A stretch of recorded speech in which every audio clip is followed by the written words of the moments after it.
नमस्ते मेरे प्यारे दोस्तों, आपके अपने YouTube चैनल अनसुनी बातें में स्वागत है। आज हम देखने वाले भारत के अनसुलझे रहस्य।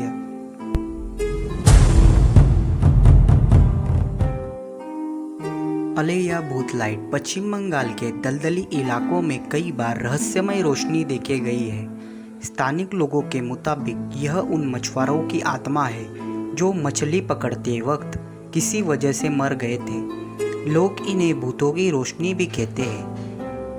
ऐसा भी कहा जाता है कि जिन मछुआरों को यह रोशनी दिखती है वह तो रास्ता भी भटक जाते हैं और ज़्यादा दिन तक जिंदा भी नहीं रह पाते।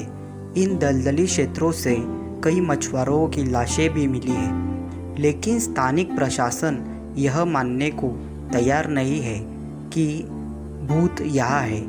उनके मुताबिक मछुआरों के साथ अक्सर ऐसी दुर्घटनाएं हो जाती है। हालांकि अभी तक इस रहस्य से गुत्थी सुलझ नहीं पाई है, पर वैज्ञानिक ये बात को मानने के लिए तैयार नहीं है कि यहाँ आत्माएं हैं, तो उन्होंने कुछ इसका संशोधन किया है जो कि हम आपको बताते हैं। वैज्ञानिकों के अंदेशा यहाँ की जो रोशनी है वह मीथेन गैस बनने से तैयार होती है, जिसे कि वह रात में लाइट के स्वरूप में दिखती है। तो वैज्ञानिकों के अंदेशा यह आत्माएं नहीं है, यह सिर्फ एक भास है जो कि मछुआरों को और स्थानिक लोगों को होता है। मीथेन गैस जब दलदली इलाकों में रात में बाहर निकलती है तो वह किसी न किसी के संपर्क में आके लाइट के द्वारा दिखती है। इसीलिए लोगों का मानना है कि वह लाइट आत्माएं है, पर सच्चाई तो ये है कि वह आत्मा नहीं, एक लाइट है। दोस्तों, यह घटना सभी घटनाओं से बहुत ही अलग है और रहस्यमयी भी है। जातिंगा गांव है जो कि आसाम में स्थित है। वह गांव पक्षी आत्महत्या के लिए बहुत ही प्रसिद्ध जाना जाता है। जापान के माउंट फुजी तलहटी में अवकिगारो के घने जंगल में जिस तरह से लोग आत्महत्या करने आते हैं, ठीक उसी तरह से मानसून की बोझिल रात में जातिंगा के आसमान पर पंछी मंडराते हैं और उन पर काला साया होता है। रोशनी की और झुंड के झुंड पेखरू आते हैं और काल के गाल में समा जाते हैं। चिड़िया के इस प्रकार सामूहिक आत्महत्या करने के पीछे के कारण अभी तक वैज्ञानिक और बहुत से यहाँ के स्थानिक लोग जान नहीं पाए हैं और उसकी गुत्थी सुलझाने के लिए बहुत से प्रयास भी शुरू है। दोस्तों, आखिर क्यों ये पंछी यहाँ आकर आत्महत्या करते हैं? इसका कई सही कारण क्या है? जैसा हमें इस बात का बहुत ही बड़ा प्रश्न है, वैसे ही इन स्थानिक लोगों को भी है जो कि अभी भी शोध कर रहे हैं और शायद इसका गुण जल्दी ही सबके सामने भी आ जाए। तभी इस बात को समझा जा सकता है कि आखिर क्यों यहाँ पक्षी आत्महत्या करते हैं। और यही स्थानिक वह जगह है जहाँ पक्षी यहाँ आकर गिरते हैं और झुंड के झुंड में गिरते हैं। और ऐसा पंछियों का गिरना हमारे पर्यावरण के क्षेत्र को हानि पहुंचा सकता है। इसीलिए हमारे शोधकर्ता अभी भी शोध ले रहे हैं जो कि जल्दी सुलझा लेंगे। दोस्तों, यह रहस्य भी कुछ सामान्य नहीं है, यह रहस्य भी सभी घटनाओं से अलग ही है।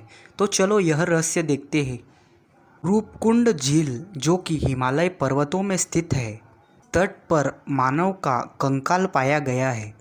पिछले कई वर्षों से भारतीय और यूरोपीय वैज्ञानिकों के विभिन्न समूहों ने इस रहस्य को सुलझाने के कई प्रयास किए, पर वे भी नाकाम रहे। भारत के उत्तरी क्षेत्र में खुदाई के समय नेशनल जियोग्राफी को 22 फुट का विशाल नरक कंकाल मिला है। उत्तर के रेगिस्तान इलाके में इम्टी क्षेत्र के नाम से जाने जाने वाला यह क्षेत्र सेना के नियंत्रण में है। यह वही इलाका है जहाँ से कभी प्राचीन काल में सरस्वती नदी बहती थी। इस कंकाल को वर्ष 2007 में नेशनल जियोग्राफिक की टीम ने भारतीय सेना के सहायता से उत्तर भारत के इस इलाके में खोजा। 8 सितंबर 2007 को इस आशय की खबर कुछ समाचार पत्रों में भी प्रकाशित हुई थी। हालांकि इस तरह की घटना बहुत ही अलग ही है और इसको सत्यता की कोई पुष्टि भी नहीं है। इस मामले में जब तक कोई अधिकृत बयान नहीं जारी होता, यह असत्य ही माना जा रहा है। बताया जाता है कि कथकाठी के हिसाब से यह कंकाल महाभारत के भीमपुत्र घटोत्कच के विवरण से मिलता जुलता है। हालांकि इसकी तुलना अमेरिका में पाए जाने वाले बिगफुट से भी की गई है, जिसकी औसत अनुतम हाइट 8 फुट की ही थी। माना जा रहा है कि इस तरह के विशाल मानव 5 लाख वर्ष से पूर्व हुआ करते थे। वह कंकाल को देखकर पता चलता है कि किसी जमाने में भारत में ऐसे विशालकाय लोग भी रहा करते थे। माना जा रहा है कि भारत सरकार द्वारा अभी इस खोजबीन को गुप्त रखा जा रहा है, जिसका प्रयास भारत सरकार लगा रही है।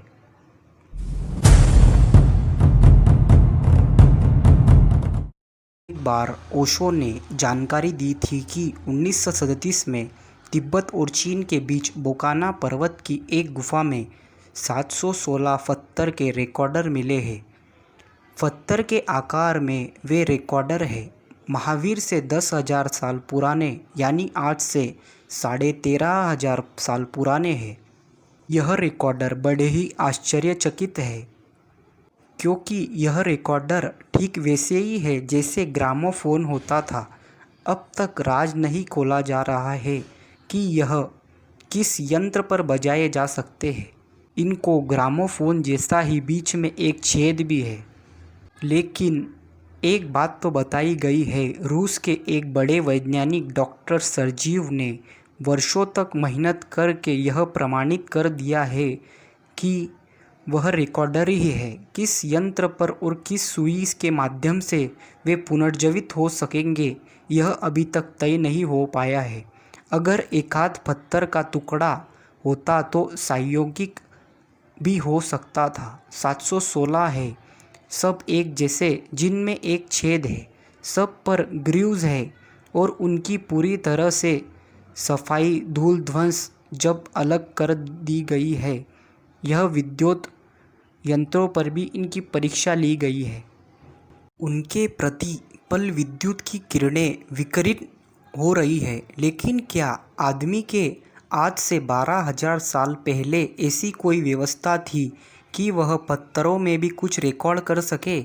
तब तो हमें सारा इतिहास और ढंग से पढ़ने मिलेगा। इसीलिए यह खोज अभी भी जारी है और इसकी गुत्थी हमारे वैज्ञानिक जल्द ही सुलझा लेंगे। यह उन पर हमें भरोसा है। तो दोस्तों, अगर हमारा वीडियो आपको अच्छा लगे तो लाइक, शेयर और कमेंट ज़रूर कर देना।